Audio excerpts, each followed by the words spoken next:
Bonsoir à toutes et à tous. Voici votre récapitulatif de l'actualité mondiale en quelques minutes. Ukraine, proposition de trêve de 30 jours. Le président ukrainien Volodymyr Zelensky, accompagné de dirigeants européens, a proposé à la Russie un cessez-le-feu complet de 30 jours à partir de lundi, couvrant les airs, la mer et la terre. Cette initiative vise à relancer les efforts diplomatiques, avec le soutien des États-Unis pour la surveillance du respect de la trêve. Inde-Pakistan, cessez-le-feu immédiat. Après plusieurs jours d'escalade militaire au Cachemire, l'Inde et le Pakistan ont accepté un cessez-le-feu immédiat. Cette décision intervient après des affrontements intenses, incluant des bombardements et des explosions près de l'aéroport de Srinagar. Espagne, confinement en Catalogne. En Espagne, plus de 160 000 personnes ont été confinées en Catalogne en raison d'un nuage toxique de chlore provoqué par un incendie dans un entrepôt industriel près de Barcelone. Les autorités ont conseillé aux habitants de rester chez eux jusqu'à nouvel ordre. Vatican, discours inaugural du pape Léon XIV. Le nouveau pape Léon XIV a prononcé son premier discours officiel devant le collège des cardinaux, exprimant sa vision pour l'Église à l'ère de l'intelligence artificielle.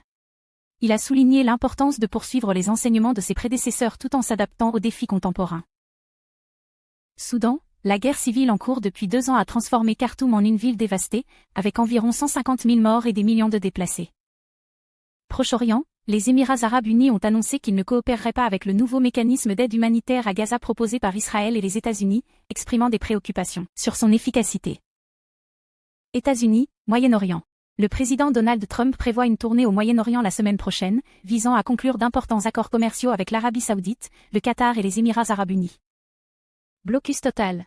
Depuis plus de 2 mois, aucun convoi humanitaire n'a pu entrer. La population manque de nourriture, de médicaments et de carburant.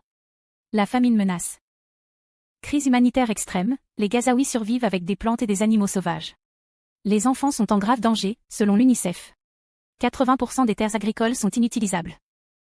Frappe israélienne continue, 23 morts ces dernières 24 heures, dont une famille entière.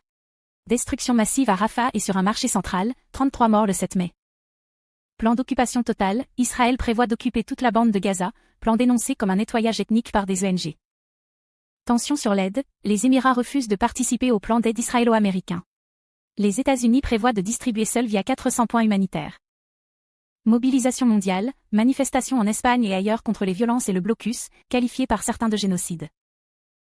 Bonne soirée à vous et à bientôt.